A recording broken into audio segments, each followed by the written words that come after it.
December 22nd, and it looks like this.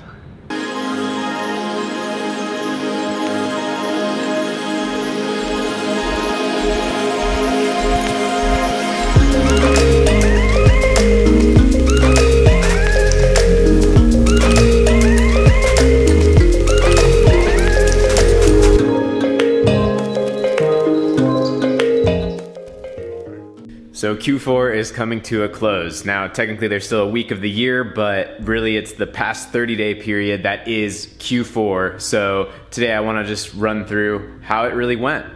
First off, let me just say, if you're new here, my name is Matt. What I've been doing for several years is building my own brands on the back of Amazon, selling those through Amazon, hands off. I'm not shipping inventory, it's all through Fulfilled by Amazon. Before that, I was doing eBay, and then I was looking for something more scalable. This has been that. And here on this channel, what I do is show you exactly how I've gotten to this 7-figure level that I am at, and just showing my journey as I progress as an entrepreneur, get into new things, grow my current business as well. So if that sounds interesting to you and you're just looking to generally improve your life and you're on that trajectory, you know, you're not just like wasting away and you're actually trying to do something, if that's you, hit subscribe.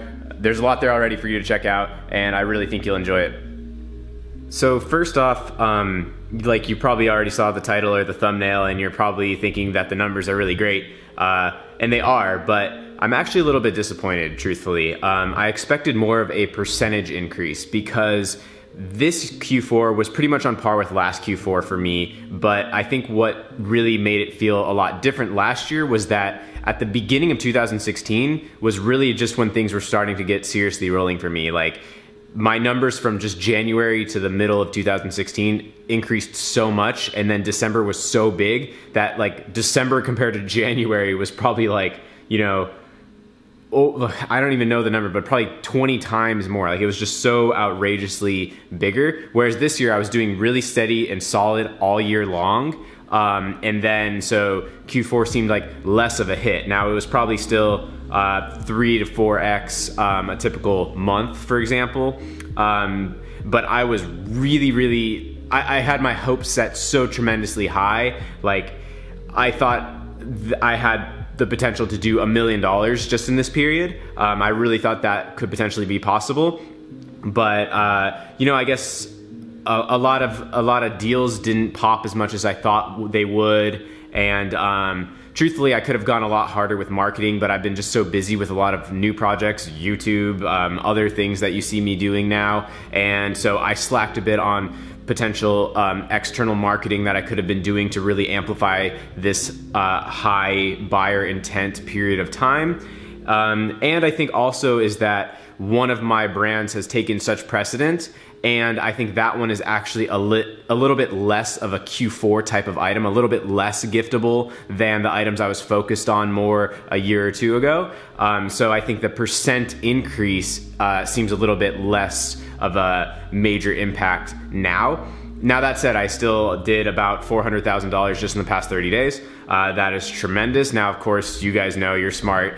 That's not profit. That's not, I made $400,000. You know, I have money tied up in inventory. I have product costs. I have fulfillment fees. So you can run the math based on things that I've said before to figure out, you know, what range we're really talking. But, you know, it's not cash in my pocket. But yeah, I mean, it's looking like I'll end up the year at about $1.77 million, I think right now is my estimate of where my overall revenue will end up at the end of the year. It's currently the 22nd, so really the last day of any Christmas buying, because at this point, if they order on Amazon, they won't even receive it in time. So definitely seeing the dip right now.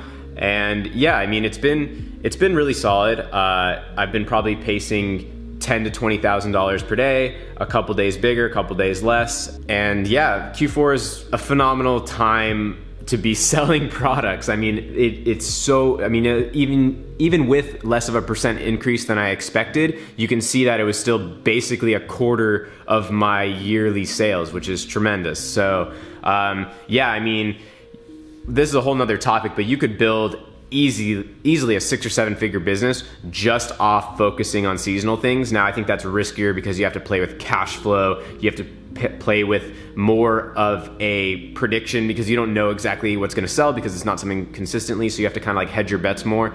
But it is absurd. I mean, you could build a Halloween business and do 6 or 7 figures in the course of 3 weeks or 2 weeks or whatever. It's really so possible, but I think for the most part, you want to avoid things that are tremendously seasonal just because it's harder to project. It's harder to cash flow. You don't want to be stuck with Halloween costumes in November or something like that. But that said, I think that it's great if you have a product that is giftable because then this is all just bonus really. You ultimately, hopefully will find a product that does well all year and you're happy with that. But then if it goes 3x, 5x, 10x in some cases for Christmas, then that's just tremendous. And I definitely have products that have different degrees of growth during this period. You know, I have, for example, one item that does just barely okay all year long, but then that one is highly seasonal, ends up being my best 1 or 2 or 3, probably my top 3 products as far as Christmas sales goes. It just explodes. So,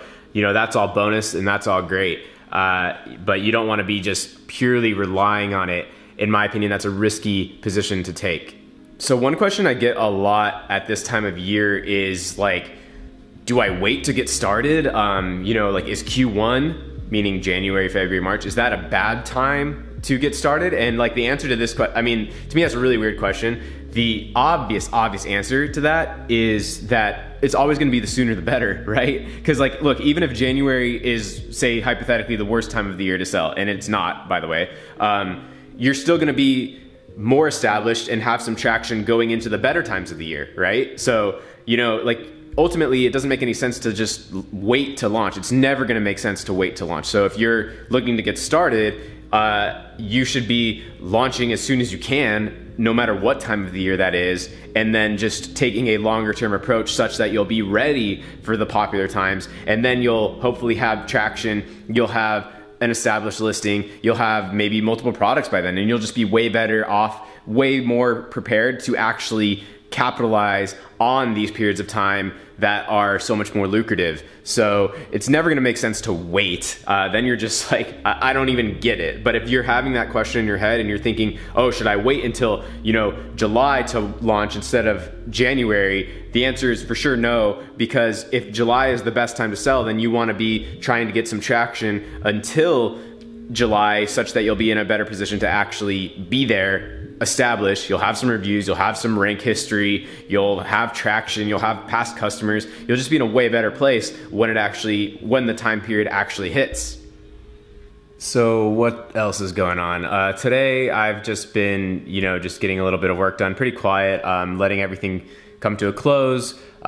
Did a bunch of consultation calls this week. Some people are curious why do YouTube or something if you're making money on Amazon, and like there's money in it. Like for example, I made I think about $1,500 just in the past 4 or 5 days off of a handful of consultation calls, which is cool. Now that's not the reason I started this, but just so people understand, this does lead to a lot of interesting things for me too. So it's not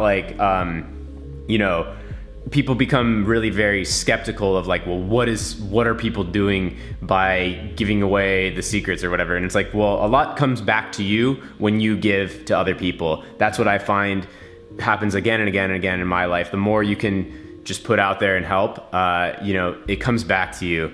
And that sounds a little weird. That's not really the way that I mean it. But what I just mean is by me doing this, I have had more returns than I could have ever expected. So there is a logical trade-off going on that is not just the obvious oh, it's fun, it's entertaining, it's all of that. It does lead to a lot of interesting things for me too. So I'm about to get on a call with my CPA, which definitely makes me nervous. Just taxes is such a beast. I don't know what I'm doing with it. I just, we're just gonna have a discussion about projections, where we're at, maybe some things we could do a little bit differently. But yeah, taxes is a mess. Do your best. Hire a CPA. That's my clear advice to you. Do not try to mess with that stuff yourself if you're at any scale whatsoever. So yeah, I'm about to get on a call with my CPA, and hopefully that goes well. And then I basically wanted to squeeze in this vlog because, you know, going into the holidays, not sure how many times I'll be picking up the camera. Don't want to leave you guys with like a super long stretch of no content. That reminds me though, is like after the new year, and a few projects wrap up, like maybe not January, but like in this coming year, I really want to go tremendously hard with YouTube. Like I want to make it a major focus of mine. So I'm always open to your questions, suggestions, ideas, what you think I could do to be even better, how I can best provide you guys with content that you'll love. So, you know, always drop it in the comments, questions. I try to hit as many as humanly possible. I know right now I've got a little bit of catching up to do, but I seriously think I get to pretty much most of them still. So, you know, really feel free to leave a question there, leave a suggestion there. I'm always reading it. Even if I seem to miss the one comment, I'm for sure seeing it. So, you know, always leave a comment, and I truly appreciate that.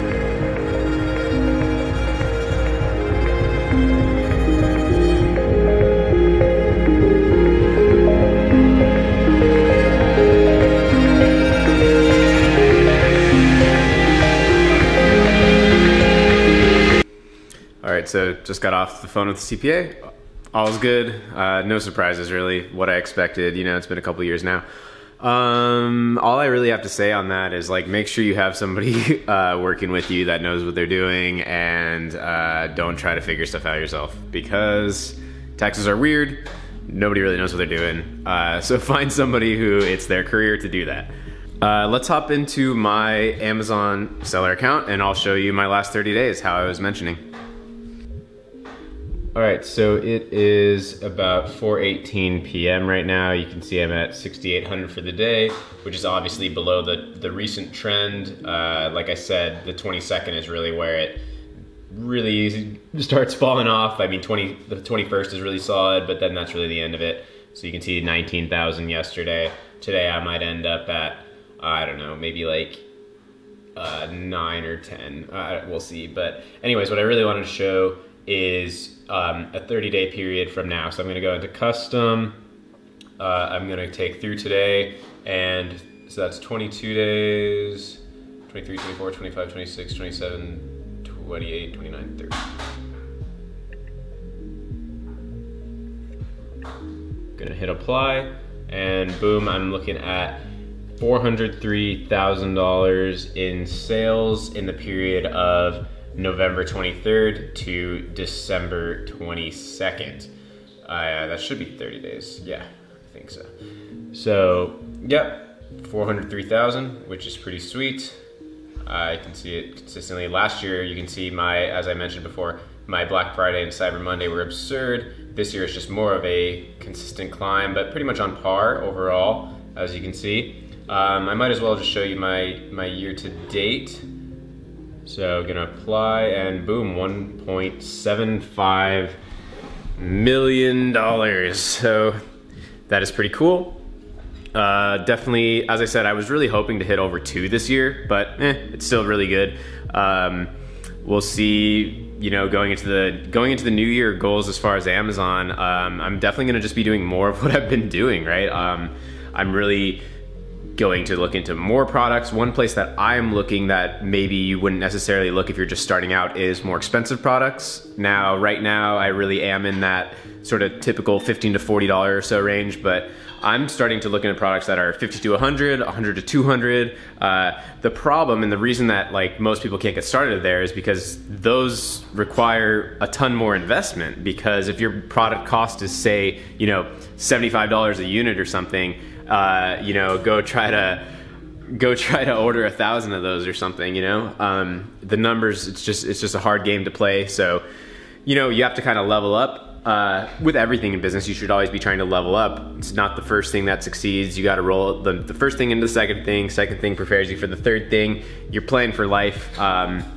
You know, that just ties into like a Gary Vee thing, which is patience. It is so true. You've got to just, you know, not always be looking to the next thing, but always realizing that like there is a next thing, and you're gonna continue to be leveling up. And that just ties into what I say all the time, which is like, you can't expect this to just blow up overnight, be super easy, and be the greatest thing ever in a matter of 1 second with $2 invested.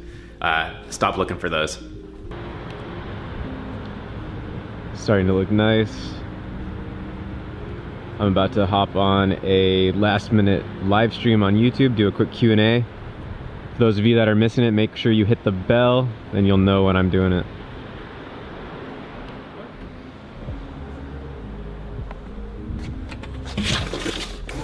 I spoke too soon on the sunset. Look at this.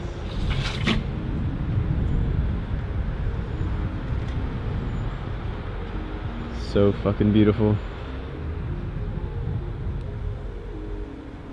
All right, guys, I'm gonna wrap it up there. I'm tired, this day's over, not much going on. So yeah, I hope that was interesting to see how my last 30 days main Q4 turned out. And if this is the last vlog before New Year's, I'm not sure, it might be. So happy holidays, happy New Year. And yeah, you know, subscribe, hit the like button, all that stuff really makes a difference. So all of that and more, and stay tuned. See you next one.